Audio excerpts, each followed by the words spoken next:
Assalamualaikum warahmatullahi wabarakatuh. Senang dapat berjumpa lagi dengan Anda semua. Kali ini saya akan coba mengangkat tema yang berbeda dari sebelumnya. Tema ini saya kasih judul Kisah Bumbu dan Rempah. Karena channel ini dibuat untuk edukasi pengobatan klasik ataupun tradisional, sebelum kita masuk ke topik ini, jangan lupa subscribe, like, komen, dan share video ini pada yang lain.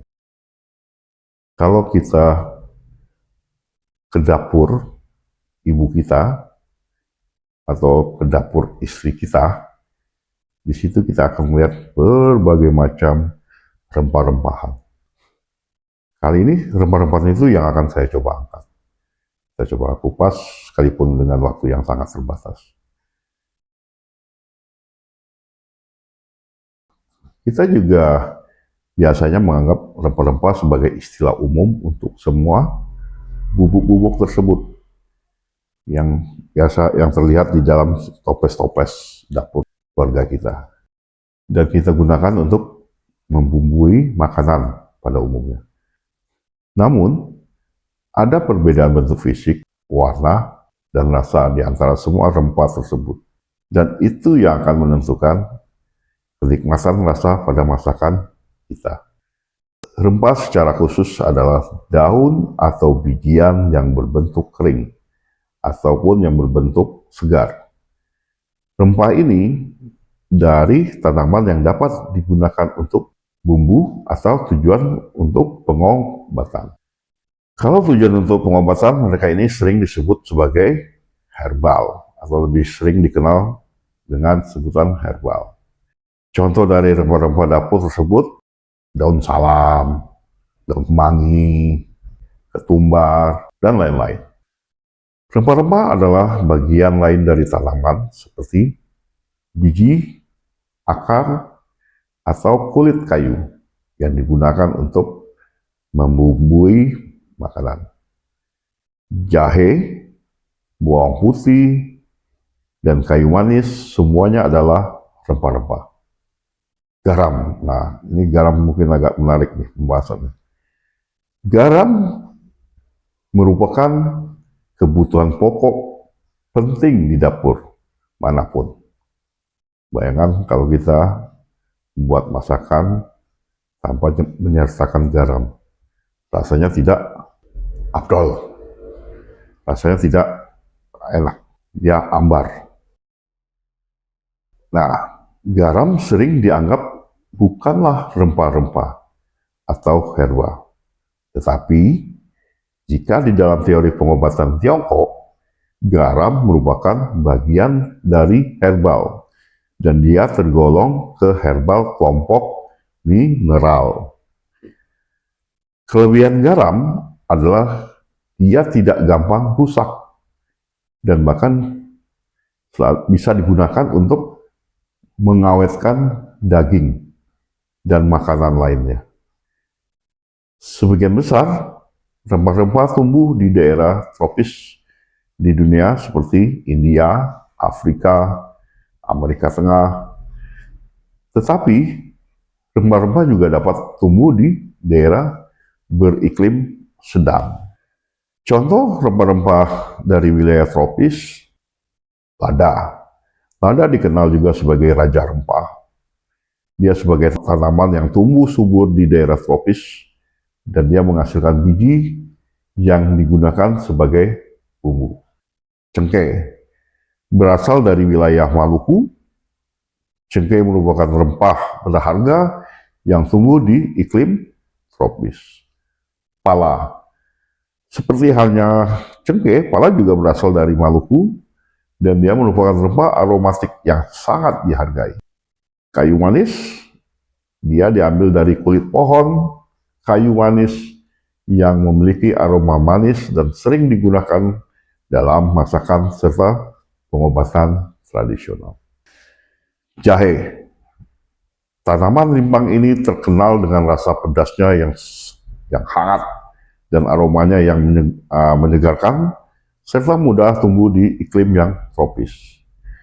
Vanili, Dia adalah komoditas rempah yang juga banyak tumbuh di daerah tropis seperti di wilayah Indonesia. Kapulaga. Kapulaga rempah yang berasal dari buah kering yang berbiji banyak dan dia memiliki aroma yang sangat khas. Kunyit. Nah, kalau kunyit udah umum lah. Dia dikenal dengan warna kuningnya.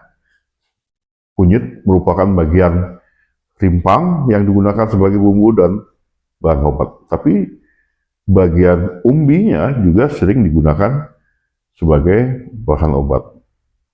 Karena sifat antara rimpang dan umbi itu berbeda. Makanya rimpangnya digunakan, umbinya juga digunakan.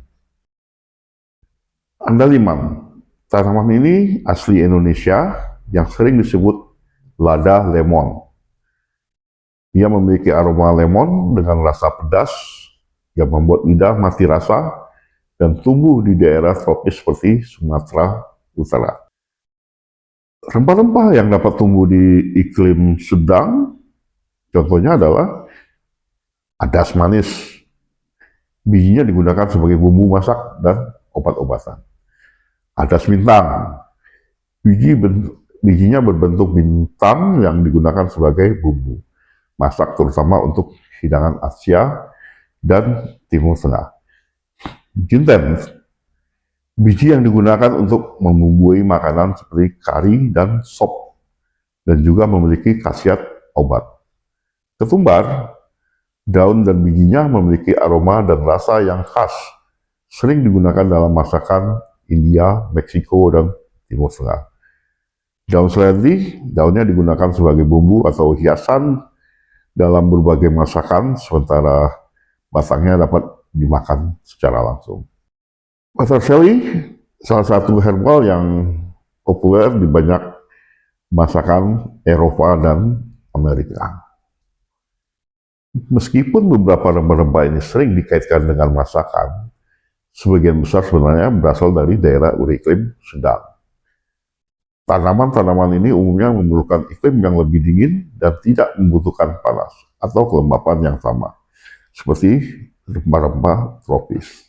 Rempah-rempah pertama diperkirakan adalah kayu manis dan lada, yang tumbuh di Asia Selatan dan Timur Tengah sekitar 2000 sebelum Masehi. Di Asia dan Timur Tengah kuno, banyak rempah-rempah dan herba dianggap memiliki tujuan magis atau yang untuk penyembuhan. Bangsa Mesir menggunakan banyak rempah-rempah dalam kebutuhan pembalseman, sehingga ini pun menjadi merangsang terjadinya perdagangan rempah-rempah secara global. Rute perdagangan pelayaran terbentuk antara Asia, Timur Tengah, dan Eropa dengan kota pelabuhan Alexandria, Mesir sebagai pusat perdagangan. Siapapun yang mengendalikan perdagangan rempah-rempah, dia akan memiliki kekuasaan atau menguasai seluruh dunia. Pertama orang Arab dan Mesir pada peradaban awal, kemudian orang Romawi, lalu orang Eropa. Setelah Amerika ditemukan, rempah-rempah menjadi bagian dari perdagangan segitiga di Karibia, bersama dengan cabai, vanili, allspice, dan kakao. Rempah-rempah juga dapat digunakan untuk tujuan pengobatan atau kosmetik. Karena rempah-rempah dan herba seringkali berwarna cerah, terkadang digunakan untuk mewarnai kosmetik. Bunga juga sering digunakan sebagai pewangi. Rempah-rempah seperti jahe, bawang putih, mereka memiliki khasiat antibiotik atau anti jamur yang lebih dari sekedar legenda masyarakat atau legenda yang ada di rakyat. Capsaicin yang merupakan zat yang membuat cabai terasa pedas dapat digunakan dalam krim pereda nyeri. Demikianlah tema ini dapat kita bahas. Bagi teman-teman yang akan bertanya lebih lanjut tentang topik ini, silakan tulis di kolom komentar. Terima kasih atas perhatiannya. Semoga video ini bermanfaat bagi kita semua. Sehat selalu.